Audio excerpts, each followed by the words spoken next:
ẹ gbọ́ kí ló ń lọ láàrin Mama Esther Ajayi àti wòlíì Genesis. Kí ni ṣẹlẹ̀ láàrin wọn? Kí ni nǹkan tó ń lọ? Kí lọ̀rọ̀ tó ń lọ? Kí ni nǹkan tí àwọn èèyàn sọ lórí ọ̀rọ̀ yìí? Kí ni Mama Esther kí ló ṣe fún wòlíì Genesis? Kí ni wòlíì Genesis kí ló sọ sí Mama Esther tó wá di ní táwọn èèyàn gbà bí ẹni gbàgbọ́ tó di tí wọ́n ń gbà tó di tí wọ́n ń sọ káàkiri ìgboro? Àwọn nǹkan tí a láǹfààní láti yànnàná láti ṣàlàyé fún yín nínú fídíò yìí òun náà nìyí. Ẹ má gbàgbé láti bá ní láìkì fídíò yìí, kẹ́ẹ̀dẹ̀ bá ní tẹ subscribe button ẹ̀yin tẹ́ ẹ̀ bá ti subscribe. Bákan náà kẹ́ẹ̀ bá ní tẹ notification bell kẹ́ẹ̀ lè láǹfààní láti máa rí wa wò lóòrèkóòrè tá a bá ti wá sórí afẹ́fẹ́. Otasansan rédíò and TV a wà lórí Facebook àti YouTube bẹ́ẹ̀ bá ṣe ń gbọ́ wa bẹ́ẹ̀ lẹ́ẹ̀ máa wò wá. Láìpẹ́ yìí ó ní ọ́díò kan jáde níbi tí wòlíì Genesis ẹ sáà ti mọ wòlíì yẹn, wòlíì sọ títóbi rẹ̀ tí ó lọ wò wá ní ọgbà Atorise ní nǹkan bíi ọdún méjì sẹ́yìn nípa ẹ̀sùn tí ọmọ kan tí ó sọnù tó dàwátì nílé ìjọsìn rẹ̀ nígbà yẹn tí ilé ẹjọ́ padà sọ wípé kó lọ wò wá, tí ilé ẹjọ́ náà tún padà dá láre wípé kò ní ọwọ́ kò ní ẹsẹ̀ nínú ìṣẹ̀lẹ̀ náà. Ṣùgbọ́n ohun tí Pastor wòlíì Genesis prophet Genesis tí ó sọ lẹ́nujọ́ mẹ́ta yìí á play audio yẹn fún yín tí ẹ̀yin náà gbọ́ gbọ́ dáadáa. Ohun tí ó sọ nínú fídíò yìí nínú audio yẹn ó lágbára púpọ̀. Ó ní Mama Esther Ajayi pé wọn ò ṣe dáadáa tó, wípé ṣé kò yẹ kí màmá kí wọ́n wá wo òun àbí wo ẹbí òun lásìkò tí òun wà ní ọgbà àtúnirọ ìyẹn ní prison, wípé lásìkò wà tóun fi wà ní prison yẹn pé Mama Esther Ajayi pé wọn ò yọjú sí òun, wọn ò pe òun, wọn ò yọjú sí ìyàwó òun, wọn ò yọjú sọ́mọ òun, wọn ò yọjú sí ìyá òun, pé wọn ò mọ tí ìyàwó òun jẹ, wọn ò mọ tọ́mọ òun jẹ, wọn ò mọ tí ìyá òun jẹ. Kódà òun tóun wà nínú ọgbà tó ní dandan pé màmá ò yọjú sí òun, pé kò sì yẹ kó rí bẹ́ẹ̀, pé òun jìyà fún màmá púpọ̀, pé òun ṣiṣẹ́ fún màmá ju bí màmá ṣe ṣe yẹn lọ, pé òun expect àwọn nǹkan tí màmá ṣe lásìkò tí òun wà ní ọgbà àtúnirọ ọgbà ẹ̀wọ̀n tó ń lọ wò wá, pé ohun tí ọ̀dà tó ní nǹkan tí màmá ṣe yẹn. Ó tú oríṣiríṣi àṣírí nínú ọ́díò yẹn.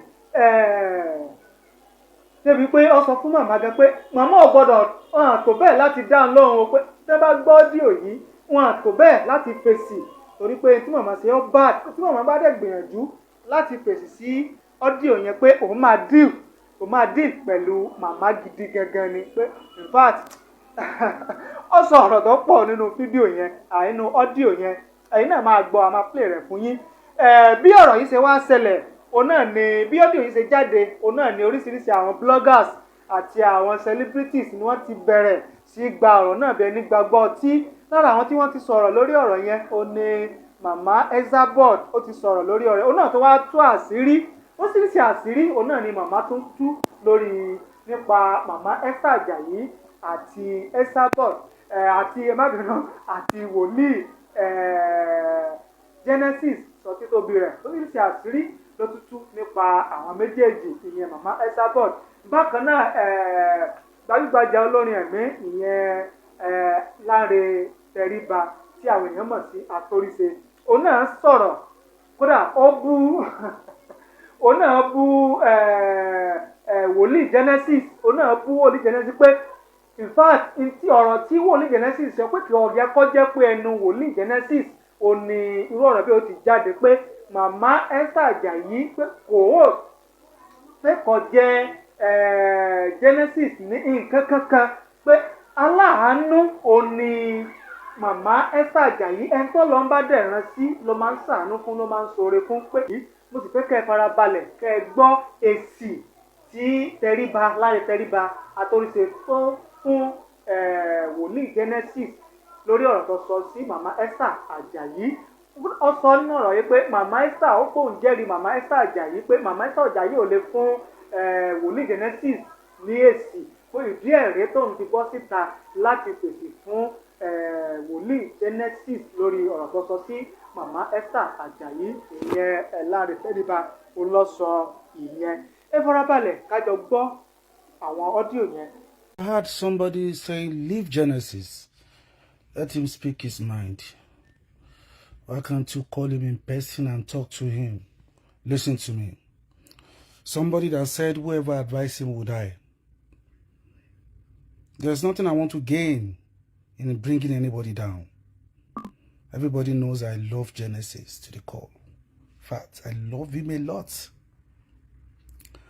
But what he said about Mama Ajayi on Sunday, I was so disappointed in Daily. In fact, I was so disappointed.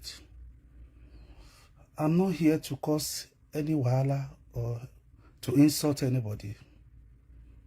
But I have him on my phone. I'm going to block him right away. He's my friend. And he knows I love him very well. Èmi àti Atorise Genesis ti sọ̀rọ̀ several times before now. You understand? Mama Ajayi doesn't owe any one of us anything. Olóore wa ni Mama jẹ́ tá pọ̀ gan. Tá ṣe kíni? Tá pọ̀ gan. Àgbàlagbà dẹ̀ ni Mama. Mo dẹ̀ fẹ́ kẹ́ mọ̀ pé Mama tẹ́ ń wò yẹn abẹ́ ọkùnrin kan lówó orí tiẹ̀ náà. You understand? I'm not here to drag anybody down or to praise anybody. I just want to say my mind to Dele. I really felt so disappointed in him. I would have called him in person to advise him. Because there's nothing I want to gain in bringing him down. There's nothing I want to gain. But Bíbélì sọ wípé gbogbo àìṣòdodo ẹ̀ṣẹ̀ ni. Délé tó ń sọ̀rọ̀ pé yankan wá wò ya òun, yankan wá wò wọn pè yàwó òun. Mama doesn't owe you anything. He doesn't owe me. She doesn't owe me anything. She doesn't owe any one of us anything. That's one thing we don't know. She is a philanthropist. Olówó kọ́ ló máa ń ṣàánú, aláàánú ló máa ń ṣàánú èèyàn. Délé dẹ̀ mọ̀ pé Mama ti ṣàánú òun rí dáadáa. Mama kọ́ ló rán anybody lọ sẹ́wọ̀n. Bá a ṣe ti kọ́pọ̀ máa rìnrìn àjò ẹni yẹn. Àdúrà tán lè fi tiẹ̀ lẹ́yìn gẹ́gẹ́ bí ọmọ, ó gbàdúrà fún ẹ. Oníkálùkù ló ń dorí ẹ̀ nílùú tá a wà yìí. You understand? I'm not going to say much, but I just want to give Dele. Ẹ bá mi pass a message you see. I want to give him 24 hours láti lọ apologize. Kó reverse ọ̀rọ̀ tó sọ yẹn. Èmi máa bàjà wọ́n náà. Ó mẹ́mi. Èmi ò sínú, èmi ò ṣe hypocrite. Mi dẹ̀ ń live fake life. Mo máa bàjà one on one. I'll go to his church and fight him dirtily. He knows me. You understand? Oh, lè sọ ságbàlagbà bẹ́ẹ̀ pushu. Sorry. Oh my God, I don't understand.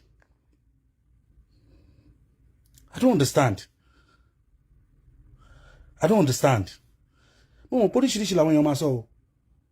But let me tell you, I know Mama can never say anything to anything going on the social media. She won't answer. She won't say anything. But tí èmi ò ń jẹ́pó kí n játa èèyàn kí n tún ṣe onítọ̀hún. That is what you just did for that woman. Ẹni tó ṣe burúkú lè nílé ṣe rere lọ́la náà.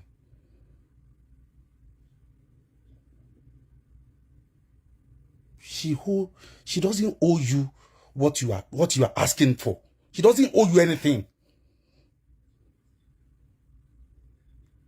You understand?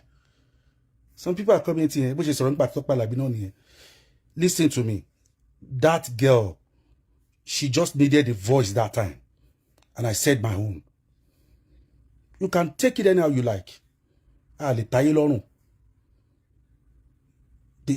same girl telling Sonya, which you pay me money from nowhere. I answer.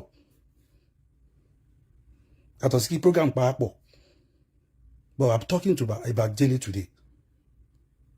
Dele Ogundipe, you need to apologize publicly. That publicly that you hold that microphone. I don't want anybody to call me now. That publicly that you hold that microphone and start saying that rubbish towards that woman. You need to hold that microphone again and said you are sorry. You understand? Please. Please. I don't want to say much now. It's just 24 hours. After 24 hours, I will come out again. You understand? Emema wo pe aláàánú àwa tá pọ̀, like 95% of Nigerian gospel artists, not to talk of other people. Ìyá Ajayi jẹ́. She's not our age mate. Èèyàn kan ló ń ṣe ọkọ lórí màmá yẹn. Ó kò lè lánú gbà ó. Kò sọ pé màmá ló pé wọn màmá yàtọ̀ sí ìyá. What are you talking about? What are you talking about? She doesn't owe you anything. Okay, let me talk about myself. Ebi tèmi jọ́ rẹ̀ tiẹ̀, tèmi àti ètò ẹ pé ìjọ́ tó ń lọ nínú ilé báyìí, ó pè mí we talk. Listen, Belu bá ṣe close to all through your trials. Nígbà tí wọ́n jáde, ṣé wọ́n rántí èmi mọ́ ni? Nígbà tó fẹ́ pa àwọn artist tó fẹ́ bá ṣe Thanksgiving, ṣé mo wà nú wọn ni? Kémi wọn máa pariwo káàkiri pé ẹni tí mo ẹni tó wà lẹ́wọ̀n mẹ́ni tó sáré kiri fóun. I can't call him individually to advise him because ó ti sọ publicly pé ẹni tó bá advise òun máa kú, and I don't want to die. But I will say my own. I will say my own. I'm not one of the people to pay or timba sọ lẹ́yìn ẹni máa sọ lójú ẹ. Instead of me sitting down with anybody, start gossiping about him. I will not do that. I will say it to his face. And that is the reason why I summoned this courage to come out publicly.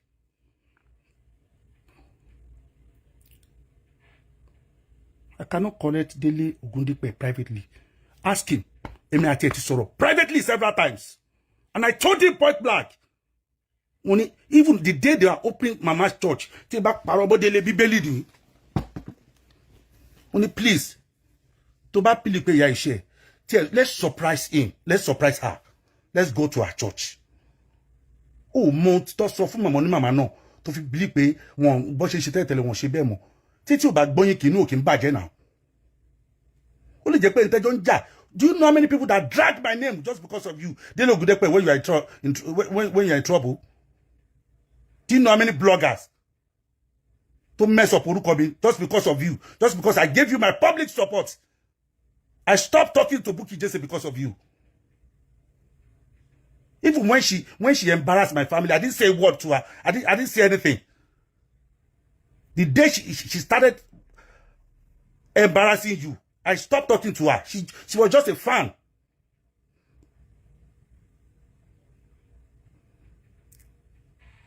I don't do my own loyalty in 99%. My own loyalty to me is 100%.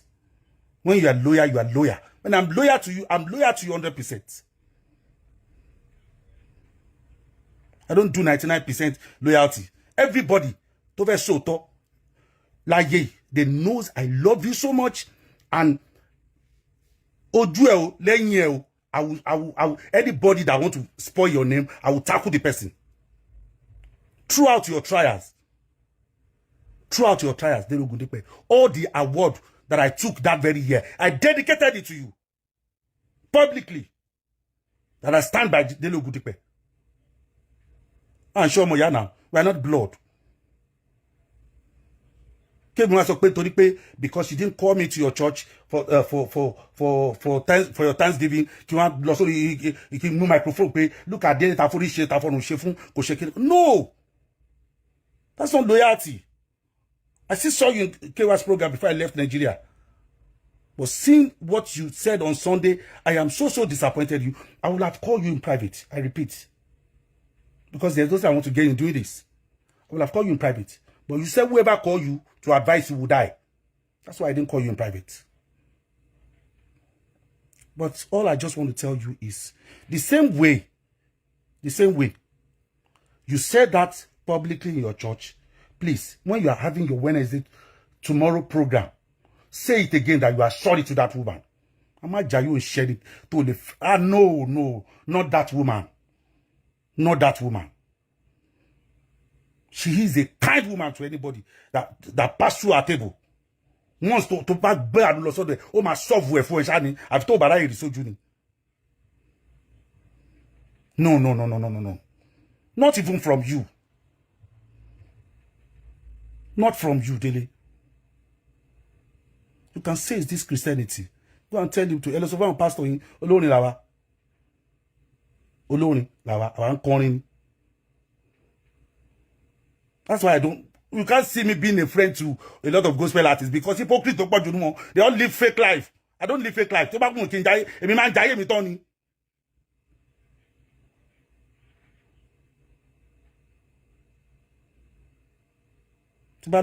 Genesis doesn't mean he should not express himself. What is he expressing? Mama family. Mama doesn't owe him anything. That's one thing you need to know. Mama owe anything now. And it's so toro. So toro. Mama owe anything. Àìmọye èèyàn tí ò lówó lọ́wọ́ tí ò ní nǹkan kan tó dẹ̀ kó wá wò wọ́ gan-an nulẹ̀ ńgbà yẹn tó yẹ kó wá lọ kí mọ̀ sí ẹ̀ tó lọ kí mọ̀ sí ẹ̀ ó ṣe dárúkọ àwọn yẹn.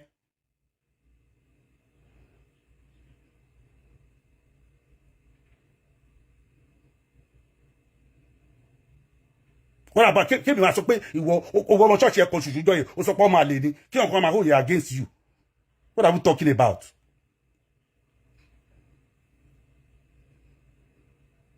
No. You cannot ridicule that woman.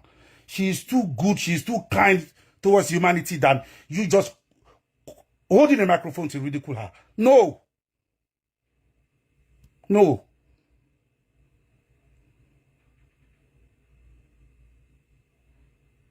I'm not Esther Ajayi. My whole name is Lanre Teriba. But I am close to you. I am close to Mama too. You remember how you connect back to Mama. I don't have to say this online. You remember the first million she gave to you. Genesis. Please, I don't want to talk now. I have a sorrow to do. A job. Àwọn èèyàn kan wà tọ́lọ́run ti gbé sípò kan tó yẹ pé a ní láti máa fi wọ́n tayín láti máa sọ̀rọ̀ sí wọn anyhow. No. You don't disrespect elderly people just because you want your voice to be heard. O tọrọ ni John the Baptist tó fi bẹ́ orí ẹ̀ o. Please. Mo pé tó bá ti gbọ́rọ̀ wá sí social media. If I have other means to talk to you than this, I will do that. But you say you don't want to talk to anybody. That whoever talk to you will die. That's why I don't want to talk to you in person. It's not the maturity of that Christianity or religion. Religion not if you buy it. Religion will if you buy it. If you talk so toro say so toro see. Religion if you buy it, you won't say the truth. I'm not shame mọ̀lẹ́bí ẹ, kò ṣe mọ̀lẹ́bí mi. Kí nǹkan kan ṣe mí sí àbí kí ẹ̀gbin kan máa rá bá ń sí ká ní kí oníyà gbé àárín gbórí tiẹ̀ sí nígbà tó ń jáde mi ọ̀rọ̀ baby mama stuff lọ́tún ló sì kí wọ́n sọ pé kí màmá ní màmá máa dá sí ó tọ̀rọ̀ tó lè bá mi sọ ìyá Àjàyí bá mi sọ ó lálì mi dànù because of that kí wọ́n náà opportunity to hold microphone kí wọ́n máa sọ sí oníyà ó lálì mi dànù ó sọ tọ̀rọ̀ tàbí ọmọ máa sọ fọ́mọ ó sọ sí senses mi.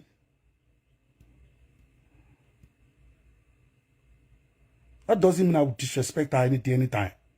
She is a mother, a kind woman, very kind to humanity.